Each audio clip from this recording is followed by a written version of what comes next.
We're going to reconvene here for a few minutes. So where we're at on the agenda is under oral communications number 2. So if there's anything anybody wants to talk about that's left on the agenda, come on up. And Barbara, you look like you're ready to come talk. So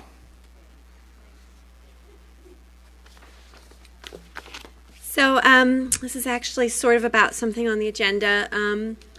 As a member of Open Space and Ecology, I kind of felt like we didn't have that great of a year. I wanted to thank you all for your appreciation, but we didn't have staff for part of the year, and I felt like we didn't get as much done as I'd really hoped. I mean, the Climate Action Plan's been out for 2 years. I was heavily involved with that, and I really thought we'd have moved forward with more of those items before now.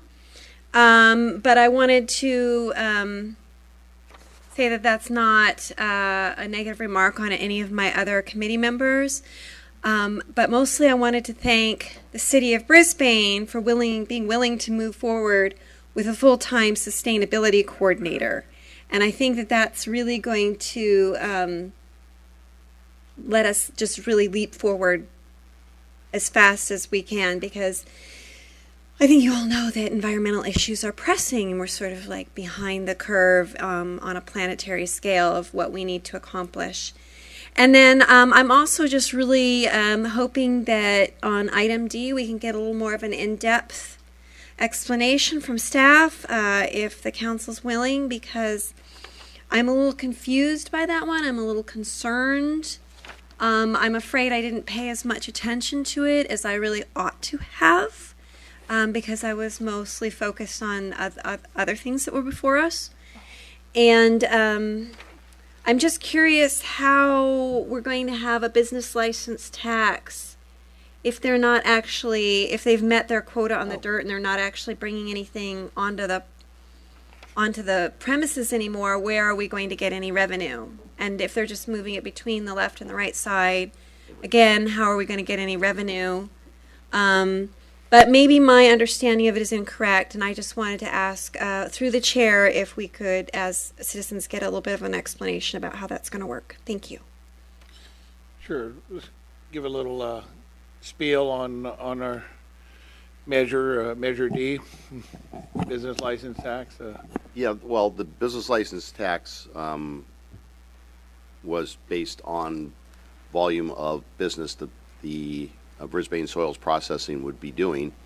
They are currently shut down, and don't have any projection of when that may change. Mic's on.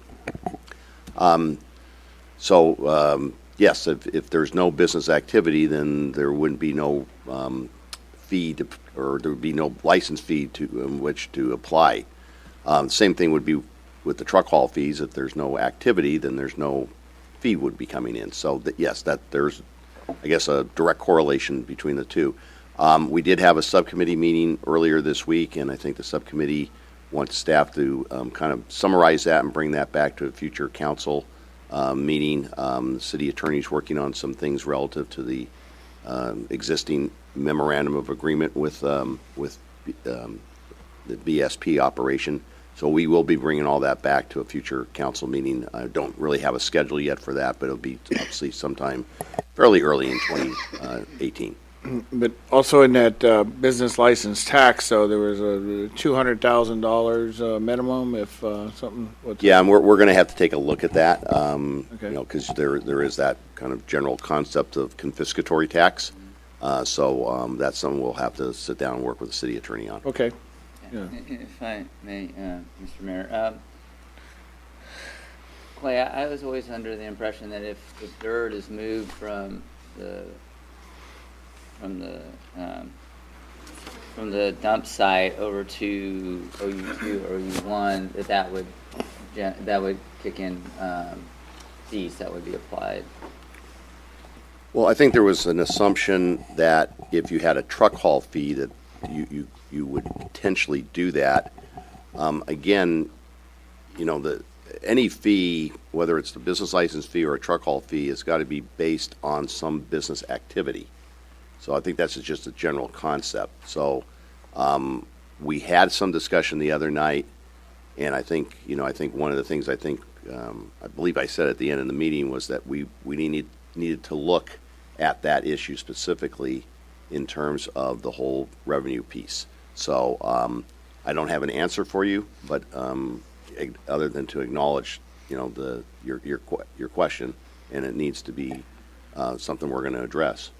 Okay, no, thank you, Clay. And then, as far as establishing that type of business on OU1 or OU2, is that something that is currently allowed? No, it is not. I mean, if they were to have an import business similar to what they have on the landfill on some other site out there, that would have to go through a permitting process.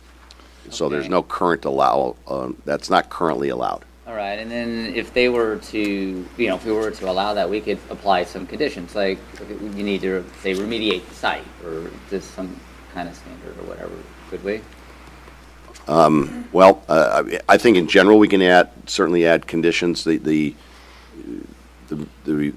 ultimate remediation of the site and the soils processing business obviously they're kind of related, but they're also different. Yeah. So I can't really give you Yeah. a total firm answer on that. Yeah, we need to really think it through. Yeah. long I mean, there's a lot of, I think we had a good meeting the other night in the sense that we got a lot of information out and we have a better understanding of what they would like to do. That doesn't necessarily mean it's what the city's going to allow, but we certainly got a better idea of their business plan. Yeah, okay. Yeah, looking forward to seeing what the subcommittee comes back with after future meetings with, To follow up just a little bit with that, while we may not have revenue coming in because their business is not operational at the moment, I think this would be a good time for them to, that we make sure that we get them caught up on their current fees and get caught up on the billing, and I would hope that we would be able to do that during this interim time. absolutely. Okay. All right. Anybody else wish to speak to the council on any item not on the agenda? Come on, Ryan. Just kidding.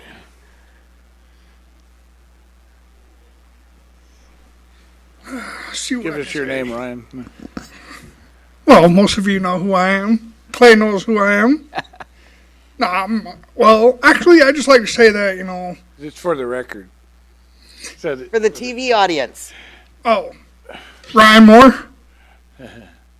Well, I'd just like to say that, as being a resident of Brisbane for almost over 18 years, I got good friends like Clark, who I talk to every day, say hi to him all the time. Cliff, I know you and me been friends for a long time. Mm-hmm. Karen, we known each other for a long time too. Madison, who I've been friends with for a long time also. Yep. But yeah, I'd just like to say that, about, the things that you guys were talking about during the meeting, about the revenue stuff and the landfill out by 101. And from where I work at on Bayshore and Sunnydale, I work for the Bayshore Car Wash. And over the last several weeks, they've been hauling out contaminated dirt from back near the train station. And I don't know whether the truck's been taking that contaminated dirt, but, I just, about what you guys were saying about the landfill, about how you guys don't really like what they're doing with it or saying about it. I have to agree with what you guys were saying. But like I was saying, is that it's been an honor to actually come here tonight, be a part of the city, come here and be part of the city council meeting. I really like it. I'm going to try to keep coming back as often as I can That'd be great. to help out Clark and City of Brisbane. Clark, I love this town. Clark needs all the help he can get. Yes, he does. Thanks. Thanks, And Ryan. Appreciate the commitment. All right, bye. Thank you. Anybody else wish to speak on oral communications? Okay, let's move on then to staff reports, city manager's report on upcoming activities. No report. That's a great city manager. Okay, Mayor Council matters. Item A, citywide assignments and subcommittee reports. I think Terry did. Ours has already kind of been reported out. Yes, we had a subcommittee on the utilities subcommittee, and I'm hoping that we met with UPC about the soils processing, and we're looking forward to getting a report back and more information about that. So, Okay. Anybody else have any subcommittee reports? I had a heart board meeting. another one too, but Just kind of the same old, just trying to raise funds. I mean, I have to say that the Heart Board has done an amazing 180 from where it was just a year and a half, 2 years ago. We had an executive director that he had great goals, but just didn't have the ability to organize the organization in a way that was productive, and it lost credibility. And the new executive director has done an excellent job bringing together the cities and businesses to support affordable housing in San Mateo County, and he's been working closely with our city to try and perhaps bring some affordable housing for teachers in our community. And then I also had a commute.org meeting, and one of the highlights from that was just the acknowledgement of autonomous vehicles just on the horizon. It's incredible the technology that's happening in that area. Las Vegas moved forward with the pilot program. Shuttle. Yeah, absolutely. So, that's something that we definitely should be thinking about for us. So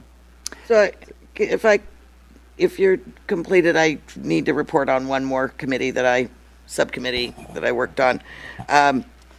I attended the San Francisco Roundtable meeting. Airport Roundtable? Airport, SF Roundtable. Yes, the Airport Roundtable. Roundtable.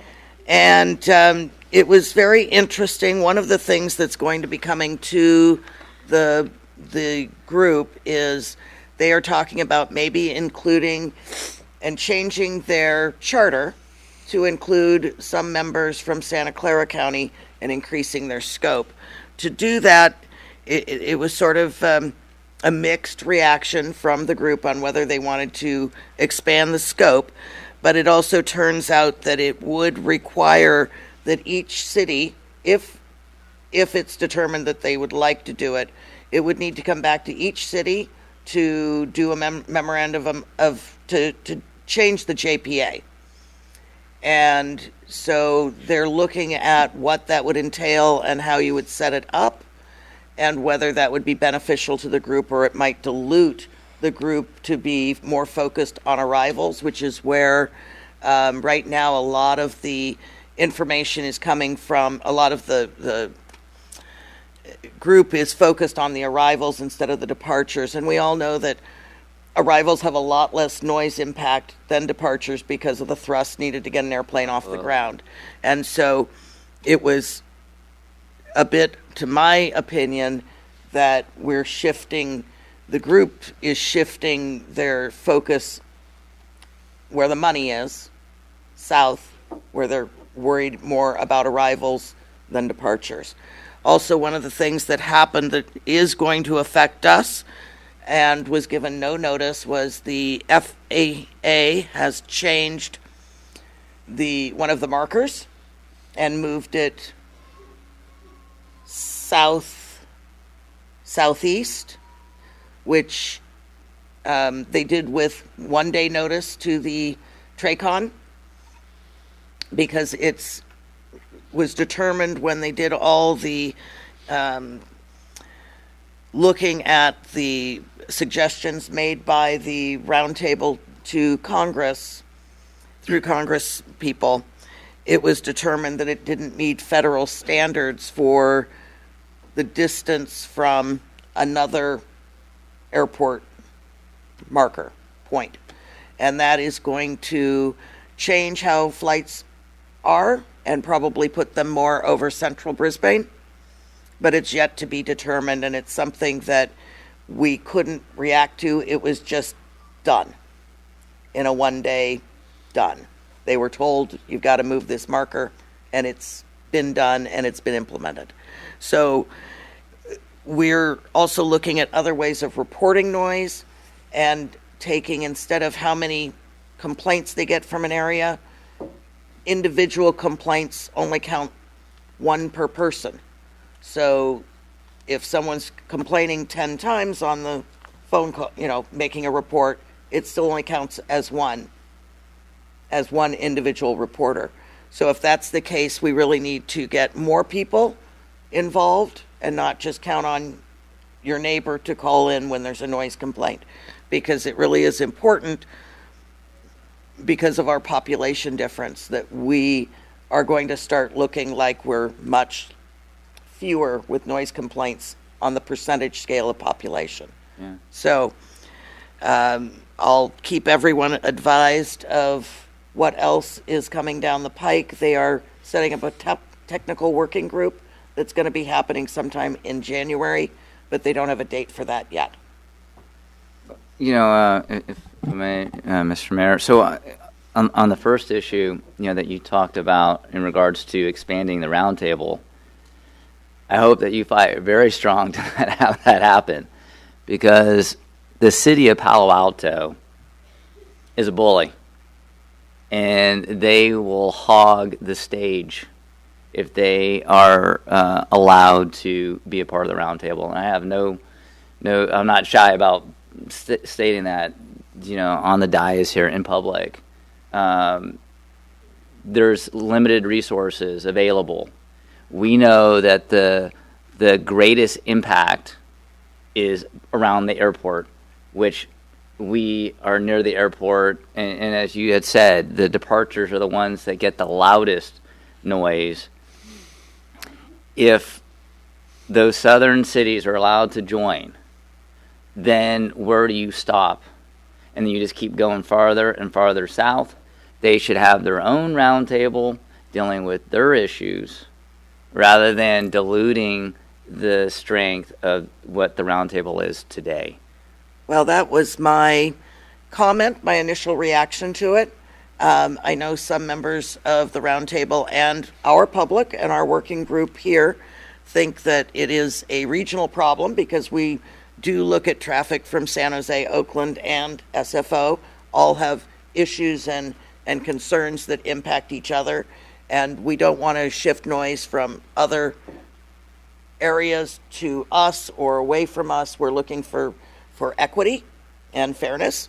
And so that some of our members of the roundtable working group that we have, the noise group that Madison and I sit on, also thought that the more the merrier, and the more Congress people we might have involved, and the more representatives we might have. But yeah, I was of a different opinion, but I'm still open to discussing it. But there's also it just became made aware that it would require each city in the roundtable JPA to change their the understanding, and so it would be quite difficult, and it might be stopped, but it's still moving forward in the informational process right now.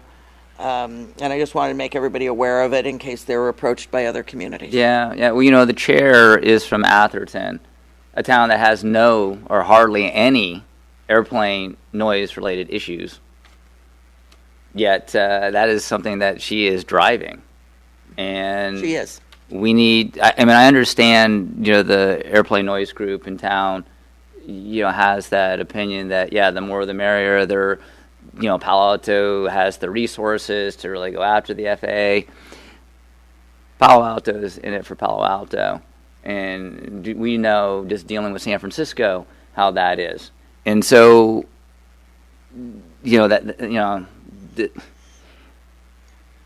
I hope that we don't move in that direction. And then the other thing, Terry, about that that waypoint, So if there's a waypoint out there, that doesn't mean that's the place you turn. That means that, okay, there needs to be another, they can, if you go farther east, that's good over the bay, but still continue to share the load and have the turns, some in central Brisbane, some, over the Baylands for the ridges, some into Daly City and some into San Francisco. I hope that it isn't just like, okay, let's make the turn and go back to the olden days when the majority of the planes that were flying down to Southern California were flying directly over central Brisbane. That would be awful. Well, they have not changed their They go right over flight. central Brisbane. They haven't changed their flight instructions to reflect that yet, but waypoint was moved. And one of the things that I think we need to focus on is fly by and fly through, and what's going to happen when the big railroad in the sky is just coming back over us. But it sounds that they are going to be turning about a half mile sooner, and which is probably going to bring more of that new railroad and maybe give some relief to the ridge and potential development on the Baylands. But it is probably going to shift it a little bit more into central Brisbane once they start changing their flight patterns. So it's something to keep an eye on, and like I said, if the public hears planes, report a plane. Yeah. Is Don Kirby still the main person at the FAA up at Tracon? Couldn't tell you. Okay. I mean, like, if you want to, get an answer of like potentially where those planes are going to go, that's the guy. Yeah, it'd be good, Cliff, if and Terry, since Cliff spent quite a few years on the round table, if there's any wisdom that you can impart on her, maybe you guys can have a cup of coffee and. Yeah. Or you're welcome to join our group as soon as we get it set up for our in-town group to meet. Okay. Yeah, that'd be a Brown Act thing, though. Right. Any other subcommittee You could reports? show up instead of me if you want. Any other subcommittee reports? Not from me, that Okay. I can remember. Anybody else? All right. Let's move on to item B, City Council meeting schedule and scheduling of the City Council goal setting workshop. So, staff. So I think at a prior meeting, I had suggested that we would not need the first meeting of January. I'm now thinking that we probably will. So I'd like to schedule that, and if it turns out that we feel like we can do without it, we'll let you know.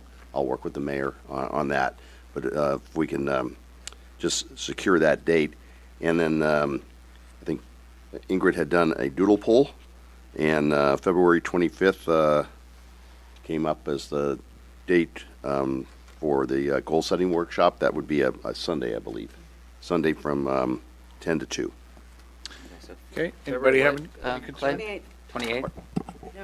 The February 25th. 25th. February 25th. Okay, from what time to when?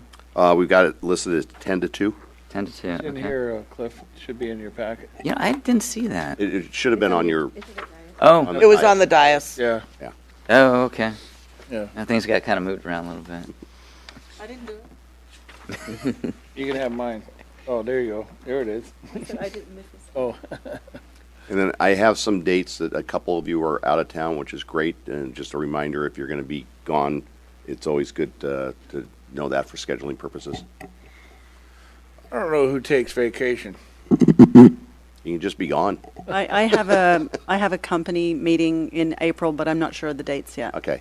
Yeah, I mean, and you don't necessarily have to say it over the broadcast system. You can just tell me. Okay. Okay. Okay. So that takes care of that. Let's go to item C, which is city selection committee appointments. And this has to do with the meeting tomorrow night with the San Mateo County City. Yeah, they're going to be bringing a full house, Well, yeah, I think all of us are going, right? including Lori. Yeah. So Did there's we get nothing- your, there's nothing on here that is controversial because it's either single person issues, but there are some open seats on some domestic violence council. There's one for a seat for a domestic violence council. I don't know if anybody is seeking that seat. I haven't heard of any, but there's probably will be nominations from the floor at that point. Oh, here we go. We got Catherine Carlton, who sent a letter out yesterday. She's interested in it and serving on it. So we'll see who, if anybody from the floor wants to be the alternate. So Catherine, I think, would probably serve well on that. I know her. And, So did we've gotten you hooked up as the official person to vote? I am. Okay. And Madison's the alternate right now. Is that right, Ingrid? Yeah. Yeah. You know, I mean, I would be fine with you just making your own determination, Clark. Yeah, same. Yeah, well, it's nothing. There's I know, well, just in case something comes up, you know, I mean, Something comes up, yeah. things come up. Things come up, and then You know how I feel about certain people, so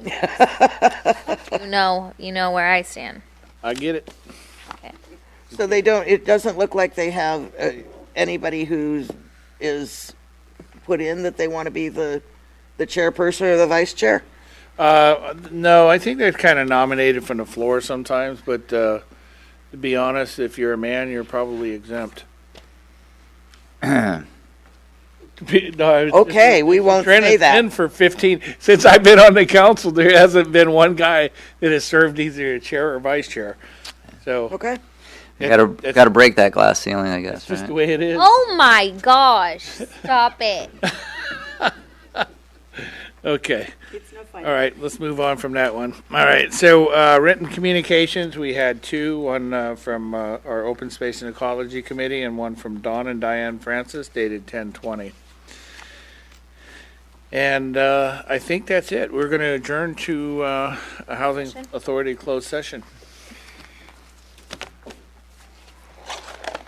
Did you want a motion for that? We don't Second. need one. I don't Okay. We don't need a motion, do we? Okay.